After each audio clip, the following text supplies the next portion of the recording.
আমরা আজকে চলেছি মৌসুনি এবং বাড়ি থেকে স্টার্ট করছি 10টা 13। তো স্টার্ট করি।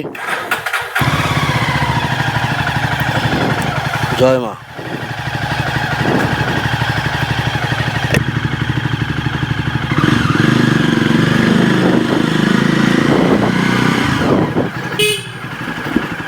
এদিকে কেওড়া পুকুর হয়ে গেলে প্রচণ্ড ভিড়,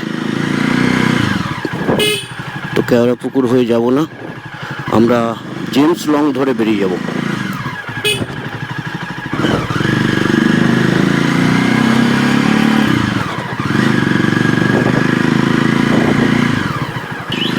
আমরা সোজা উঠলাম এখন জেমস লং সরণি। এখান থেকে সোজা আমরা যাব হচ্ছে জোকা, ডায়মন্ড হারবার রোড, জোকা হয়ে আমতলা হয়ে সোজা। আমতলা জ্যামটা নিয়ে একটু টেনশনে আছি, কিন্তু এটাও দেখতে হবে আমরা আজকে 4 চাকা নিয়ে বেরোইনি, আমার যে রয়েছে। এবারের মৌসুনিটা ঠিক গত সপ্তাহে শনিবার আমরা লালগঞ্জ গেছিলাম। সেখানে আমি, আমার ওয়াইফ, এক বন্ধু, তার ওয়াইফ এবং ছিল হচ্ছে গিয়ে তার মেয়ে। আর এটা ঠিক তার পরের শনিবার, আজকে হচ্ছে 8 তারিখ, ওটা ছিল 1 তারিখ। হ্যাঁ, তো 8 তারিখের আজকের শনিবার বেরোচ্ছি। এটা 2 জন যাচ্ছি, আমি আর আমার ছেলে। এইটা হচ্ছে আমাদের কলকাতার সব থেকে সমস্যা, একটা সিগন্যালে যদি আমরা খেয়ে যাই, একটা সিগন্যাল, ব্যাস পর ওই টাইমিংয়ে খেতে থাকবো।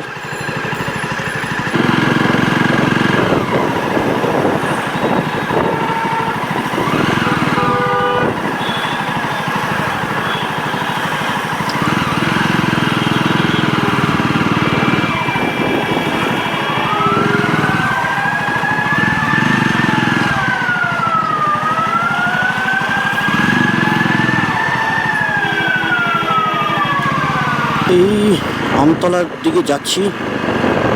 আমতলা বেশি দূর নেই আর, তবে সামনে পৈলার মন্দির আছে।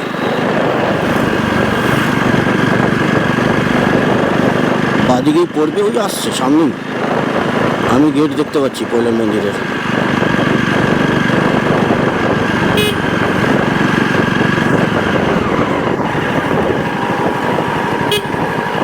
এই যে পৈলার মন্দির বাদিকে, এই হচ্ছে মন্দির। এখানে আমরা মাঝে মাঝে আসি, এসে বিকালটা কাটিয়ে যাই, ভালো। আকাশ কিন্তু মেঘলা করে এসছে, বৃষ্টি নামলে মুশকিল, কারণ আমরা রেন জ্যাকেট নিয়ে আসিনি। বৃষ্টি নামলে দোকান টোকানে আশ্রয় নিতে হবে। আর সামনে ট্যাঙ্ক ব্যাগটাও রয়েছে, ট্যাঙ্ক ব্যাগের মধ্যে মোবাইল টোবাইল রয়েছে।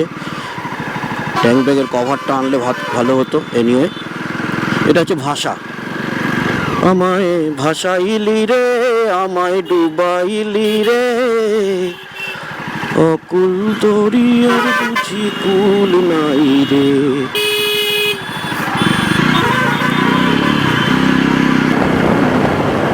ওইটাই একটা টেনশন, বৃষ্টি হলে দাঁড়াতে হবে। রেন জ্যাকেট নিয়ে আসিনি। আর অনেকে হয়তো ভাবতে পারেন যে আমি রাইডিং জ্যাকেট পরিনি। অ্যাকচুয়ালি কী বলুন তো বিষয়টা, এই যে মৌসুনি আইল্যান্ড কিংবা আমরা যে বকখালি বা লালগঞ্জের দিকে যাই, এটা ড্রাইভই বলুন আর বলুন, রাইডিংই বলুন, বাইক, বেশি তো আমরা স্পিড তুলতে পারি না, কারণ এদিকে লিমিটেশন আছে স্পিডের। হ্যাঁ, দীঘা ঠিঘার দিকে যাচ্ছি বা ওদিকে খড়গপুর হয়ে যাব, তখন কিন্তু মানে রাইডিং জ্যাকেট বা ফুল রাইডিং গিয়ার, নি গার্ড, এলবো গার্ড, এগুলো সব কিছু দরকার। যদি রাইডিং জ্যাকেট পরলে এলবো গার্ডটা দরকার হয় না। রাইডিং প্যান্ট বেরিয়ে গেছে, সেটা পরলেও অবশ্য নি গার্ড দরকার হয় না।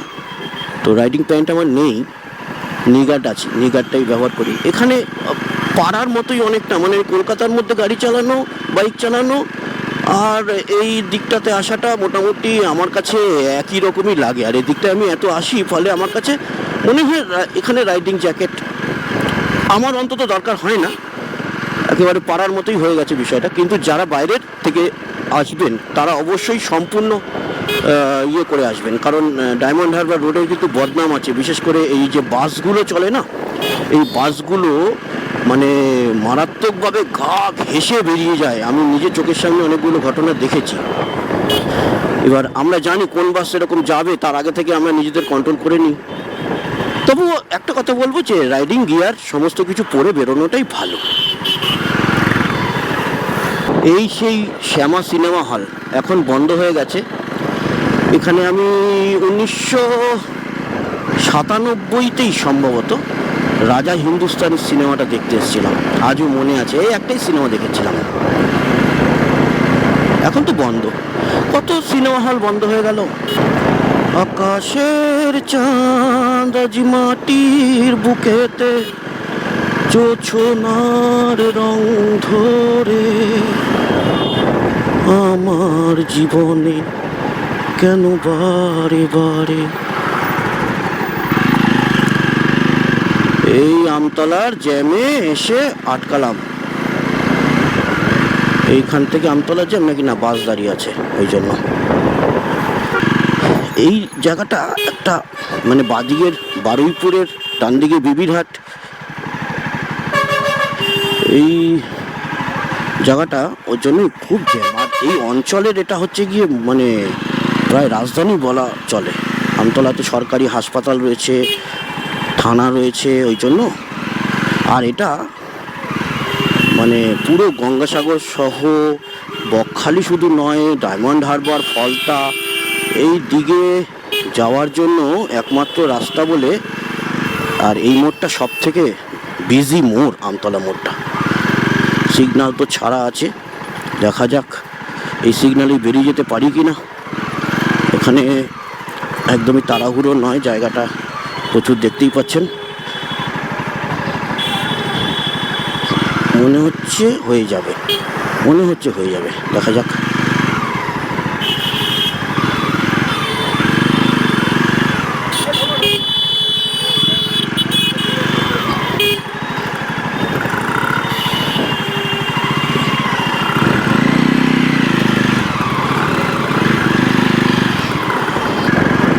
এখান থেকে মোটামুটি একটু ফাঁকা রাস্তাটা। এখানে ডান দিকে দুটো রিসর্ট ছিল, একটা জয়ল্যান্ড আর একটা হচ্ছে গিয়ে হলিউড এরকম কিছু একটা। এখানে আমরা প্রচুর শুটিং করতে আসতাম। এটা আমরা এসে গেলাম শিরাকল। এইখানেই ওই রোডটা আপনাদের বলি, মানে আরেকটু সামনে। আচ্ছা, এই জায়গাটার আর একটা নাম রয়েছে, নাম হচ্ছে রাজারহাট, জানেন তো? আমাদের কিন্তু রাজারহাট তো একটা মেন রয়েছে বাবা, ওইদিকের মেঘ অনেকটা কিন্তু মানে বেশ ভালো রকম মেঘ দেখা যাচ্ছে। এই মেঘটা নিয়ে একটু টেনশন। প্রপার জায়গাতে না পৌঁছানো পর্যন্ত বৃষ্টিটা হলে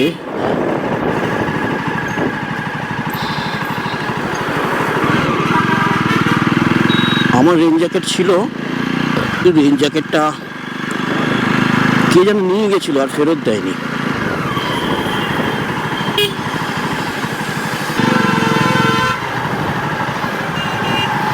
ম্যাক্সিমাম গাড়িগুলো ডান দিকে যাবে, বাদিকে শুধু টোটো অটো কয়েকটা ঢুকবে। এই ডান দিকে বাস ফাসগুলো বেরিয়ে গেল, আমরা সোজা উস্তির রাস্তাটা ধরবো।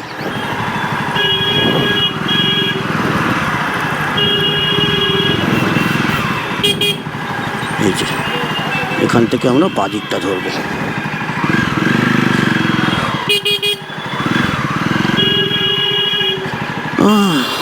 এই মোড়টা তো একটু জ্যাম রয়েছে, জ্যামটা অবশ্য কেটে যাবে, জ্যামটা নিয়ে টেনশন নয়। টেনশন একটা জিনিস নিয়ে লাগছে, সেটা হচ্ছে বৃষ্টিটা। বৃষ্টিটা হলো মানে খুব যে মুষলধারে হলো তা নয়। আরেকটু যদি আমরা এগিয়ে আসতাম তাহলে মনে বৃষ্টিটা পেতামও না। কিন্তু যেহেতু ক্যামেরা রয়েছে, ক্যামেরার লেন্সে হ্যাঁ ওয়াটারপ্রুফ ঠিক আছে, কিন্তু মিডিয়া মুড লাগানো আছে। মিডিয়া মুডের মাইকটা তো ওয়াটারপ্রুফ নয়। তারপরে যে কর্ডলেস লেপেলটা ইউজ করছি, তার রিসিভারটা ক্যামেরার বডিতে লাগানো আছে। সেটাও নয়, মানে ওয়াটারপ্রুফ নয়, তাই দাঁড়াতে বাধ্য হয়েছিলাম। তবে খুব বেশিক্ষণ নয়, ওই মনে হয় আমার যতদূর খেয়াল পড়ছে মিনিট 10-12 মতো দাঁড়িয়েছি। একটু দাঁড়ালাম, তারপরে আবার বেরিয়ে এসেছি।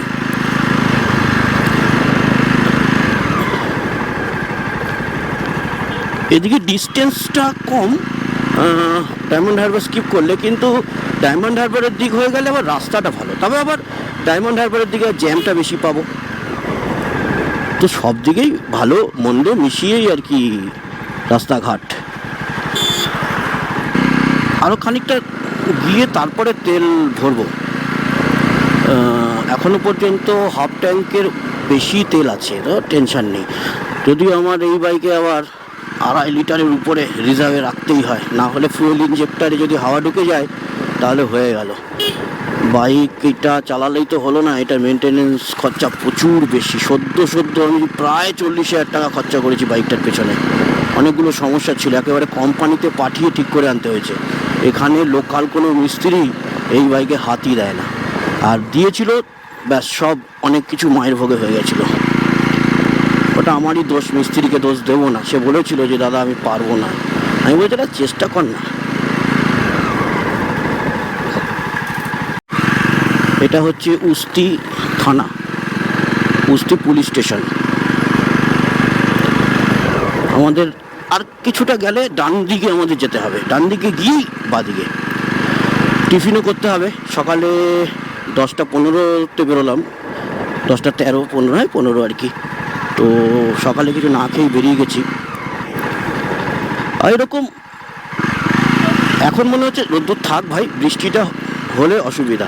আমি নেক্সট টাইম যখন আবার নেক্সট বাইক নিয়ে বেরোনোর প্ল্যান করব, সেই সময় আমি করব কি বলে, তার আগে আমি রাইডিং জ্যাকেট বলছি, কি বলে রেন জ্যাকেট নিয়ে নেব।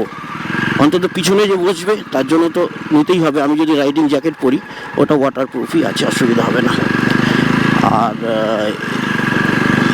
কি বলে, আমার গোপ্রো এমনি নিজে ওয়াটারপ্রুফ ঠিক আছে, কিন্তু গোপ্রোতে রেন জ্যাকেট পরালে আবার মাইক ইনপুট করতে মুশকিল হবে, মাইক ইনপুট হবে না রেন কভার লাগালে, তখন কথা বলা যাবে না, শুধু ভিডিওই নিতে হবে।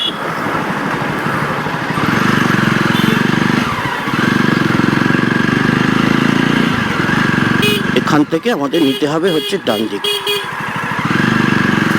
এখান থেকে একটা বিল্লি, একটা দেশলাই কাঠি জ্বালাও তাতে আগুন পাবে। এই ডান দিকে ঘুরে গেলাম, ডান দিকে গিয়েই আবার বাঁদিকে যেতে হবে সামনেই। এই রাস্তাগুলো একদম আমার মানে মুখস্থ হয়ে গেছে, এত আমরা এখান থেকে যাতায়াত করি। মৌসুমি তো কতবার গেছি আমরা, বাইক নিয়েও গেছি প্লাস গাড়ি নিয়ে তো কতবার গেছি।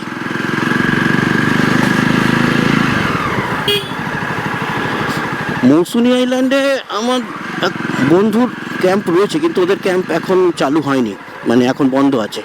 ওদের এসি নেই তো এই সময়টা বুকিং হয় না, কিন্তু যেগুলো এসি আছে সেগুলো বুকিং চলছে। আমরা এবার যাব অন্য আনন্দধারাটা ভালো।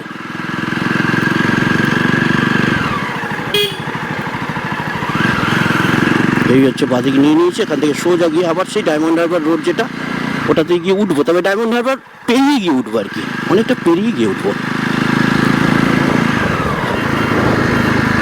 এটা যে আমার বাইক নিয়ে প্রথম ট্রিপ সেরকম কিন্তু নয়। বাইক নিয়ে আমি আগে একদিনের জয়পুর জঙ্গল আপ ডাউন করেছি, তখন আমাদের একটা গ্রুপ ছিল, সেই গ্রুপের সঙ্গে যেতাম। একদিনে দীঘা আপ ডাউন, লকডাউনের পরপর যখন খুলেছিল 7-8 দিনের জন্য, সেই সময় একদিনে দীঘা গেছি সকালে, আবার রাত্রিরে ফিরেছি, সেইগুলো করেছি। তারপরে পুরুলিয়া গেছিলাম এই বাইক নিয়ে।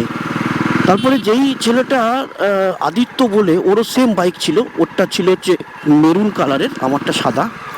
তো এই ওর বাইকটা আর আমার বাইকটা, দুটো বাইক নিয়ে আমরা প্রচুর জায়গায় যেতাম।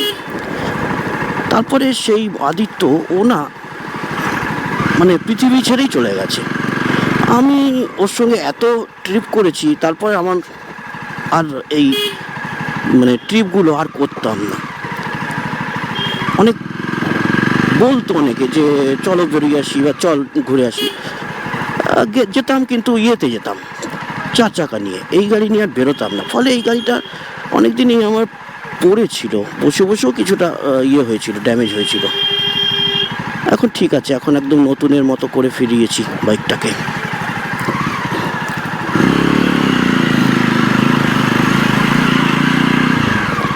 অফ রোডিংয়ের মতো। এখানে একটা স্টেশন আছে, স্টেশনটার নাম হচ্ছে নেত্রা। দেখ, একদিকে ভালো যে ইয়েটা আমরা খোলা পেয়েছি, রেলগেটটা ছোট্ট করে একটু অফ রোডিং মতো হয়ে গেল।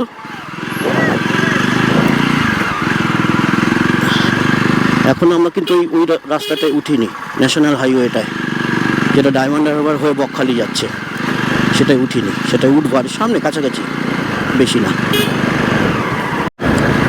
এদিকের রাস্তাটা কিন্তু খুব ভালো, রোদ্দুরটা পড়েছে, রাস্তাটাও ফাঁকা আছে, রাস্তার কোয়ালিটিও ভালো। এই জায়গাটা দিয়ে একটু ভালো লাগছে। আর রোদ্দুর উঠলেও যেহেতু হাওয়াটা ডিরেক্ট লাগছে গায়ে, ফলে মানে সেরকম রোদ্দুরের কষ্টটা হচ্ছে না। তবে একটা জিনিস, এই গরমে যদি রাইডিং জ্যাকেট পরতাম খুব কষ্ট হতো।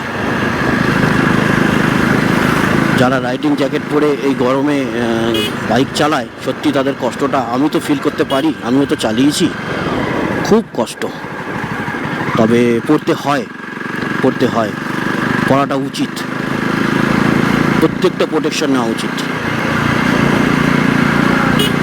दिए जलते हैं, फूल खिलते हैं, दिए जलते हैं, फूल खिलते हैं, बड़ी मुश्किल से मगर दुनिया में दोस्त मिलते हैं, दिए जलते हैं,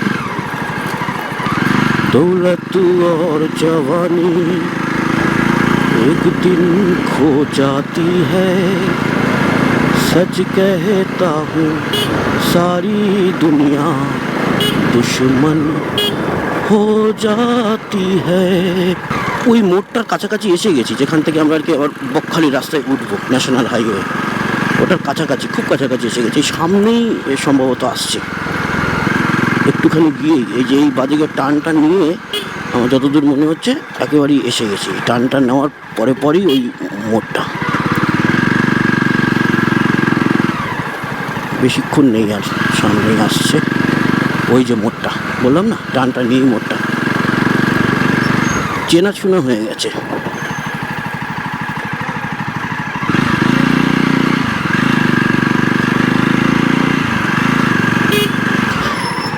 এই হচ্ছে মোড়, এখান থেকে আমরা যাব হচ্ছে বাদিকে। ব্যাস,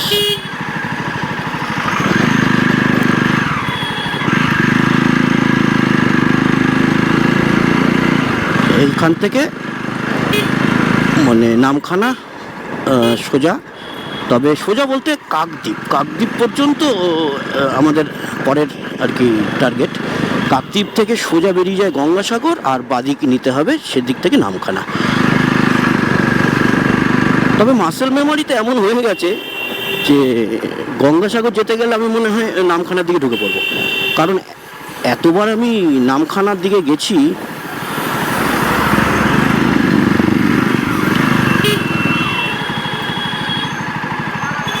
জিন্দগি প্যারে কা গীত হ্যায়, টুং টুং টুং।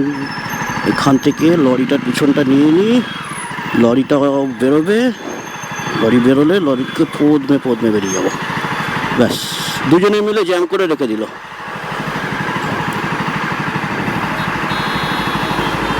দেখো এবার দুজনেই চলছে একসঙ্গে, কি বলবে বলো তো।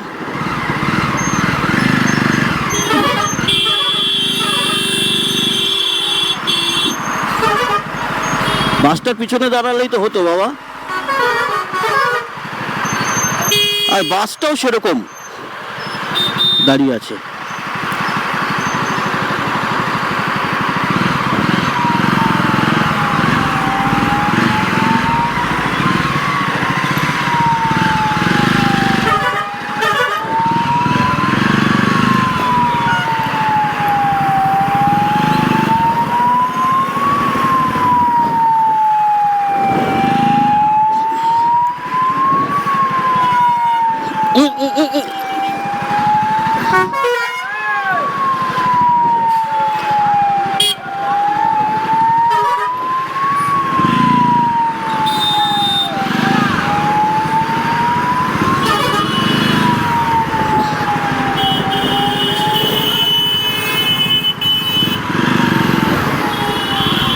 यार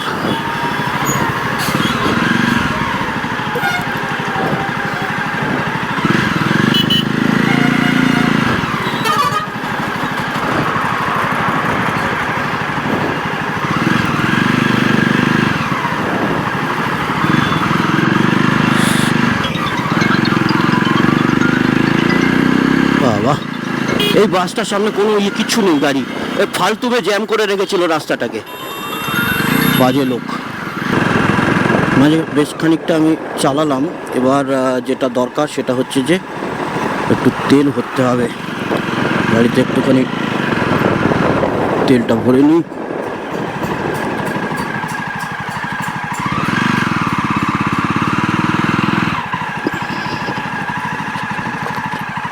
আছে তো, আছে।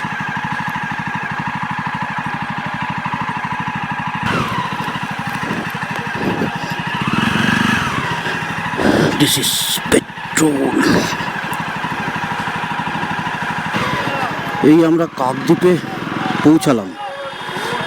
একদমই জোরে চালানো যাবে না এই সমস্ত জায়গাতে, কারণ হচ্ছে এখন আগের থেকে অনেক নিয়ম কানুন বাড়িয়ে দিয়েছে। স্পিড লিমিট করে দিয়েছে 60 কিলোমিটারের নিচে, ক্যামেরা লাগিয়েছে। তো আস্তে সুস্তে যাওয়াটাই ভালো, দুর্ঘটনা ঘটে না। তবে ওই যে যারা রাইডিংয়ের মজা নিতে চায় না, তাদের জন্য এই রুটটা ঠিক নয়। আচ্ছা, এই যে আমরা এখানে এলাম কাকদ্বীপ, এখান থেকে কিন্তু ওই যে ডান দিকের যে রাস্তাটা,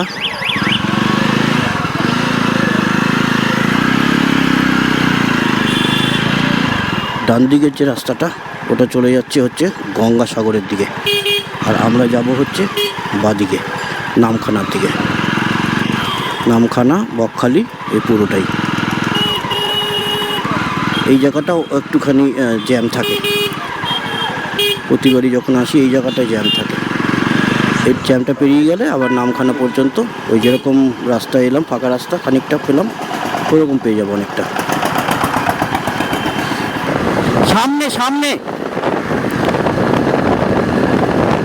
আরো আরো আরো আরো ভিতরে গলা।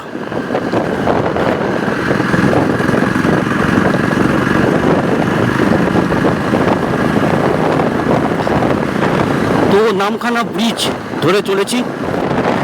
ভাববেন না যে এই শটটা আবার আমাদের সামনে থেকে কেউ নিচ্ছে।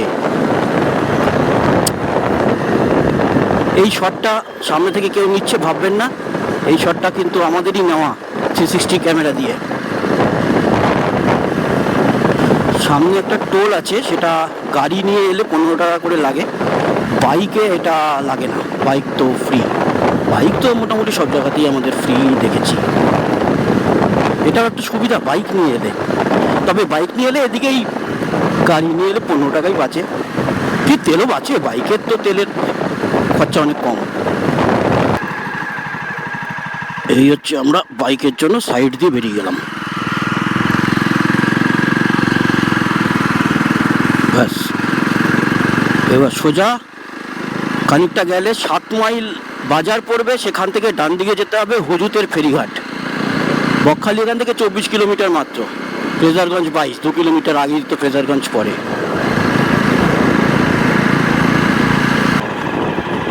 এটাই এটাই এটাই হুজুতের ফেরিঘাট। তো আমরা ম্যাপে দেখেওছি, আসলে পাতিবুনিয়াতে যাওয়ার সময় আমার একদম মুখস্থ হয়ে গেছে, কিন্তু এই হুজুতের এর আগে একবার এসেছি, এর সেকেন্ড টাইম এই রাস্তাটুকু। হ্যাঁ, ইয়ে অবধি যাই, ঘাট অবধি যাই, ঘাট অবধি চলুক ম্যাপটা, বলছি ঘাট অবধি ম্যাপটা চলুক।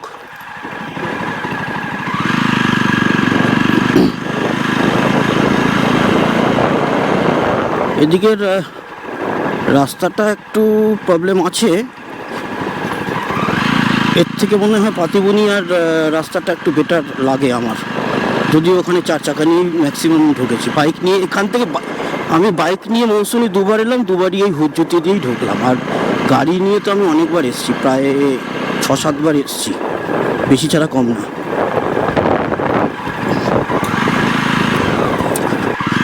রাস্তাটা যতটা খারাপ ভেবেছিলাম ততটা কিন্তু নয়। প্রথমে শুরুটা একটু খারাপ থাকলেও ভিতরের দিকটা খুব সুন্দর এবং একেবারে গ্রামের ভিতর দিয়ে যাচ্ছি। পাতিবুনিয়াটাও যেরকম এইরকমই, কিন্তু এটা আরও একটু বেশি সবুজ লাগছে দুটো দিক। যদিও সদ্য সদ্য বৃষ্টি হয়েছে, গাছগুলোতে জল লেগে ধুলোটা একেবারে ঝরে গেছে, তার জন্য হয়তো একটু বেশি সবুজ লাগছে। তবে খারাপ না, এই রাস্তাটাও ভালো। কিন্তু মানে বাইক নিয়ে এলে পাতিবুনিয়া ফেরিঘাটের থেকে এই হুজুতের ফেরিঘাটের বাইকটা তোলা নামানোটা একটু বেটার, ওই জন্য এটা দিয়ে আসার। এদিকে ঘোরাঘুরির কোনো ব্যাপার নেই খুব একটা, একেবারে এই রাস্তাটাই সোজা গিয়ে হুজুতের ফেরিঘাটে গিয়ে ঠেকেছে।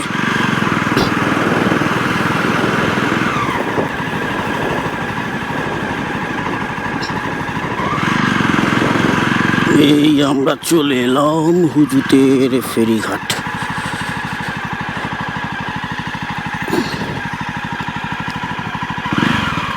নাম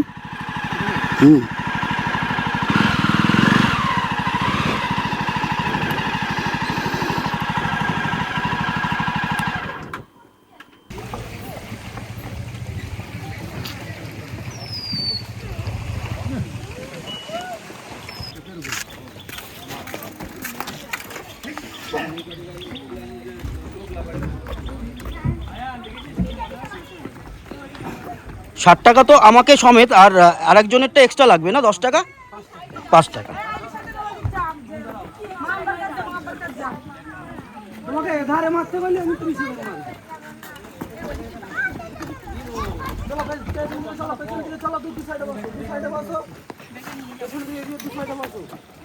তুই উঠে যা, তুই উঠে যা, উঠে যা।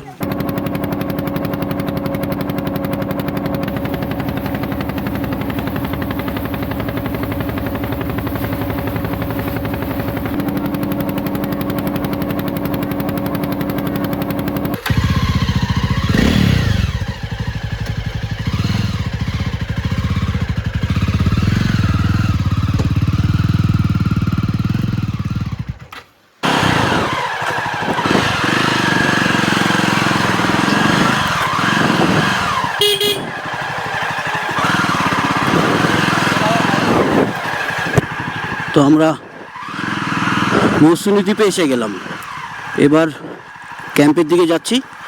এখানে গাড়ি নামানোর সময় একটু আটকেও গেছিলো, অসুবিধা হয়নি, আমরা প্রফেশনাল লোক।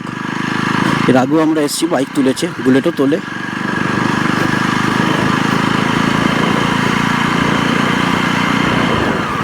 বাইক নিয়ে এলেই একটা সুবিধা, সেটা হচ্ছে যে কোনো আর টোটো ভাড়া করতে হয় না।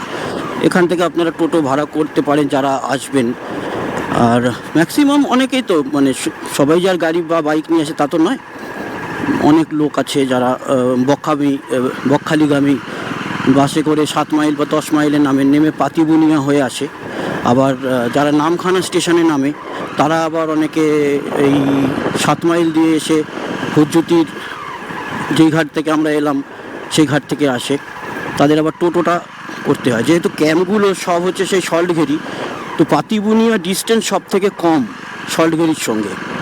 সব থেকে বেশি ডিস্টেন্স হচ্ছে বাগেরডাঙ্গা যে আর একটা আছে ওইটাতে মানে যাই না। মৌসুমী আসার জন্য বাগেরডাঙ্গাতে গেছে এরকম কেউ নেই। বাগেরডাঙ্গাটা মৌসুমীর ওই প্রান্তে, উত্তর প্রান্তে, মৌসুমীর উত্তর প্রান্তে থাকা লোকজনরা বাগেরডাঙ্গাটা ইউজ করে, কারণ তাদের ক্ষেত্রে আবার এই এতটা এসে হুজুতির ঘাট মুশকিল হয়। কিন্তু যারা আমরা কলকাতা বা ওই দিক থেকেই তো আসবে, সবাই আসবে উত্তরের দিক থেকেই, দক্ষিণে, তো তারা মোটামুটি এই 7 মাইল কিংবা 10 মাইল পাতিবুনিয়া না হলে এই হুজুতির ঘাটটা ইউজ করে। তো এই হচ্ছে মৌসুমী আইল্যান্ডে প্রবেশ করে গেছি, ক্যাম্পের দিকে যাচ্ছি। আপনারা দেখতেই পাচ্ছেন চারিদিক সবুজে সবুজ। এদিকে ধানি জমি রয়েছে, এখানেও ধান চাষ হয়, এদিকেও ধানি জমি, নতুন ফসল হয়েছে, বপন করা হয়েছে বীজ। আর এই হচ্ছে তার মধ্যে থেকে মৌসুমী দ্বীপে যাওয়ার রাস্তা। গরম আছে কিন্তু ভালোও লাগছে মৌসুমী আইল্যান্ডের ভিতরে দিয়ে এই বাইক চালিয়ে যেতে।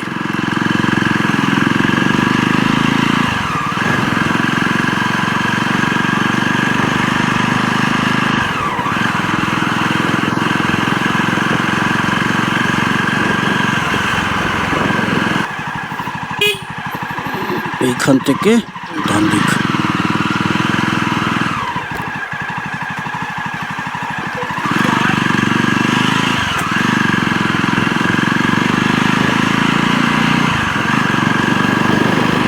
আমরা এসি রুম নিয়েছি, ফলে এই দুপুরের গরমের কষ্টটা হবে না। আবার বিকালবেলাতে সমুদ্রের ধারে ভালো হাওয়া আছে, তখন আবার অসুবিধা নেই, তখন বাইরেও থাকতে পারবো, অসুবিধা কিছুই হবে না।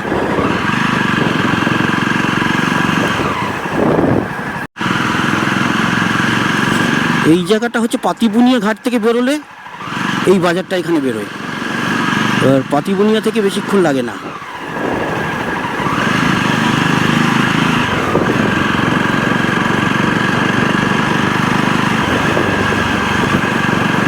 অনেক দেরি হয়ে গেল আমাদের ঢুকতে, তো ঠিক আছে, অসুবিধা কিছু নেই।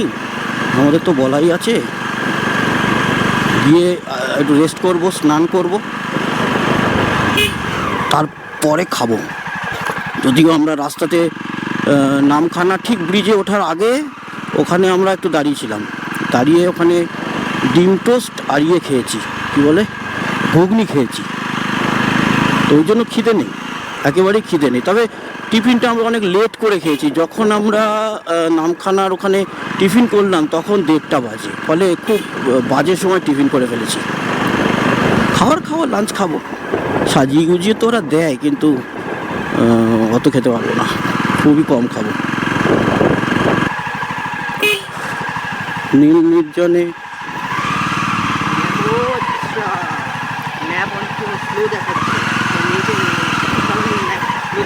তুমি ডান দিকে অনেকক্ষণ ঘুরে নিয়েছো, এখন ডান দিকে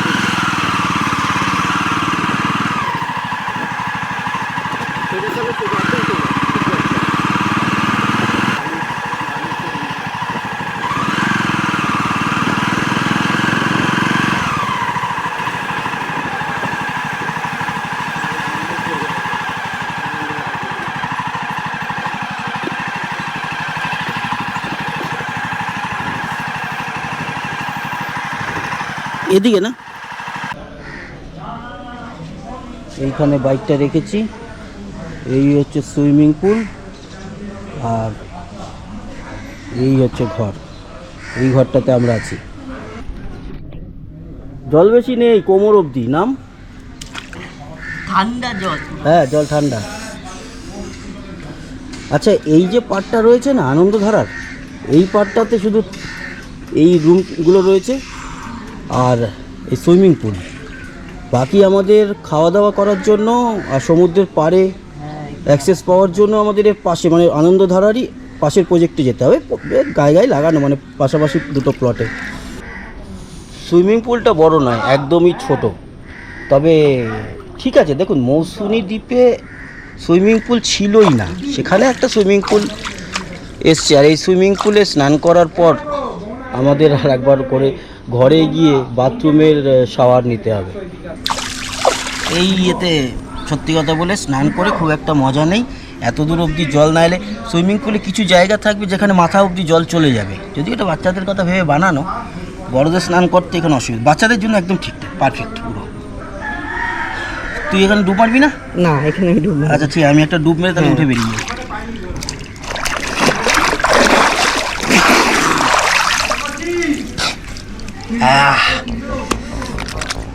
সেই পাড়ার কোমর অব্দি জল পুকুর থাকে না, বলে আছে সুইমিং পুল।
আমি এই যে সমুদ্রের এই ধারটাতে বসে আছি, এই জায়গাটা আমার অসাধারণ লেগেছে। এইখানটাতে আমি অন্তত সকালের চা, দুপুরের লাঞ্চ এবং সন্ধেবেলায় এদের স্ন্যাক্স আছে বটে, তবে স্ন্যাক্স আমি সেরকম একটা খাই না, বাড়িতেও খাই না, এখানেও দেবে বলে আমাকে খেতেই হবে সেরকম ব্যাপার নেই। স্ন্যাক্সে ওই মুড়ি মাখা এবং এগুলো সবই দেয়, ওই পকোড়া। আর একটা হচ্ছে বারবিকিউ আমরা বলেছি, দুজন আমরা এসেছি, 500 বারবিকিউর অর্ডার করেছি। আপনাদের এখানে রুম ভাড়াটা জানিয়ে রাখি, আমরা যে রুমে রয়েছি আপনাদেরকে দেখাচ্ছি। এসি রুম, এসিতে থাকা খাওয়া 4 বারের খাওয়া নিয়ে মাথা পিছু আমাদের 1300 টাকা নিচ্ছে।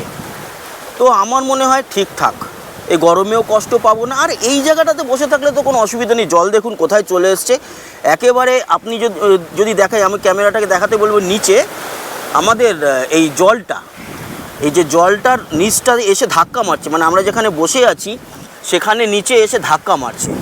এই যে দেখতে পাচ্ছেন, জল এসে পুরো ধাক্কা মারছে, মানে এক প্রকার আমরা মানে জলের উপরেই বসে আছি। আপনারা এইখানকার কয়েকটা ক্যাম্পে এই ফেসিলিটিটা রয়েছে, যেটা খুবই ভালো। সমুদ্র দেখতে দেখতে ওইদিকে জম্বুদ্বীপ, বকখালি একদিকে, ওই দিকে বোধহয় সম্ভবত, হ্যাঁ ওই দিকেই হবে বকখালি, কারণ আমরা যখন গল্পগৃহতে থাকি উল্টো দিকে, তখন ডান দিকে পড়ে, আমরা যেহেতু উল্টো দিকে আছি তাই এখন বাঁ দিকে বকখালি। তো ভালো, ঠিকঠাক এই ক্যাম্পটা।